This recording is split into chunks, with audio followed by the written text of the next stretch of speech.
When I was a kid, the disaster we worried about most was a nuclear war. That's why we had a barrel like this down in our basement, filled with cans of food and water. When the nuclear attack came, we were supposed to go downstairs, hunker down, and eat out of that barrel. Today, the greatest risk of global catastrophe doesn't look like this. Instead, it looks like this. If anything kills over 10 million people in the next few decades, it's most likely to be a highly infectious virus rather than a war. Not missiles, but microbes. Now, part of the reason for this is that we have invested a huge amount in nuclear deterrence, but we've actually invested very little in a system to stop an epidemic. We're not ready for the next epidemic. Let's look at Ebola. I'm sure all of you read about it in the newspaper. Lots of tough challenges. I followed it carefully through the case analysis tools we use to track polio eradication. And as you look at what went on, the problem wasn't that there was a system that didn't work well enough. The problem was that we didn't have a system at all. In fact, there are some pretty obvious key missing pieces. We didn't have a group of epidemiologists ready to go who would have gone, seen what the disease was, see how far it had spread. The case reports came in on paper. It was very delayed before they were put online, and they were extremely inaccurate. We didn't have a medical team ready to go. We didn't have a way of preparing people. Now, Médecins Sans Frontières did a great job orchestrating volunteers, but even so, we were far slower than we should have been getting the thousands of workers into these countries. And a large epidemic would require us to have hundreds of thousands of workers. There was no one there to look at treatment approaches, no one to look at the diagnostics, no one to figure out what tools should be used. As an example, we could have taken the blood of survivors, processed it, and put that plasma back in people to protect them. But that was never tried. So there was a lot that was missing, and these things are really a global failure. The WHO is funded to monitor epidemics, but not to do these things I talked about. Now, in the movies, it's quite different. There's a group of handsome epidemiologists ready to go. They move in, they save the day, but that's just pure Hollywood. The failure to prepare could allow the next epidemic to be dramatically more devastating than Ebola. Let's look at the progression of Ebola over this year. About 10,000 people died, and nearly all were in the 3 West African countries. There's 3 reasons why it didn't spread more. The first is there was a lot of heroic work by the health workers. They found the people and they prevented more infections. The second is the nature of the virus. Ebola does not spread through the air. And by the time you're contagious, most people are so sick that they're bedridden.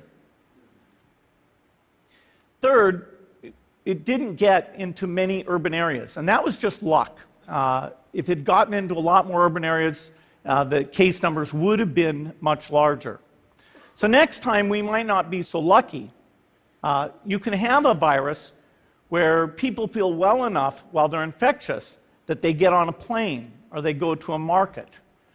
The source of the virus could be a natural epidemic like Ebola, or it could be bioterrorism. And so there are things that would literally make things 1,000 times worse. In fact, let's look at a model of a virus spread through the air like the Spanish flu back in 1918. So here's what would happen. It would spread throughout the world very, very quickly. And you can see there's over 30 million people die from that epidemic. So this is a serious problem. We should be concerned. But in fact, we can build a really good response system. We have the benefits of all the science and technology that we talk about here. We've got cell phones to get information from the public and get information out to them. We have satellite maps where we can see where people are and where they're moving. We have advances in biology that should dramatically change the turnaround time to look at a pathogen and be able to make drugs and vaccines that fit for that pathogen. So we can have tools, but those tools need to be put into an overall global health system, and we need preparedness.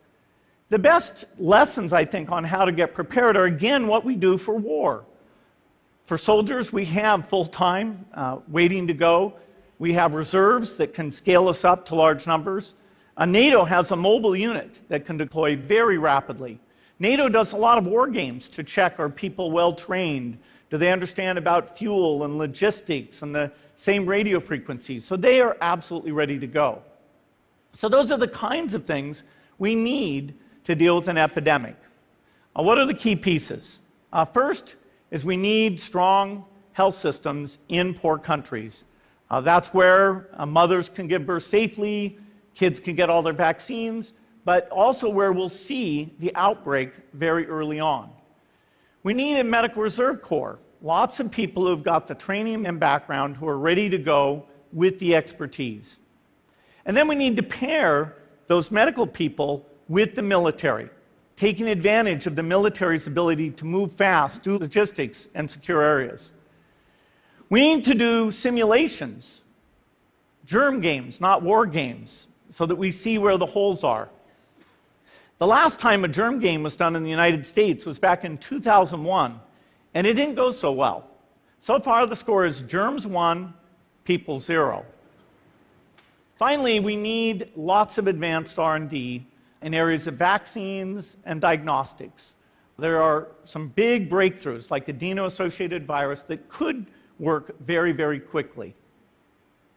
Now, I don't have an exact budget for what this would cost, but I'm quite sure it's very modest compared to the potential harm. The World Bank estimates that if we have a worldwide flu epidemic, global wealth will go down by over $3 trillion, and we'd have millions and millions of deaths. These investments offer significant benefits beyond just being ready for the epidemic. The primary health care, the R&D, those things would reduce global health equity and make the world more just as well as more safe. So I think this should absolutely be a priority. There's no need to panic. We don't have to hoard cans of spaghetti or go down into the basement. But we need to get going because time is not on our side. In fact, if there's one positive thing that can come out of the Ebola epidemic, it's that it can serve as an early warning, a wake-up call to get ready. If we start now, we can be ready for the next epidemic. Thank you.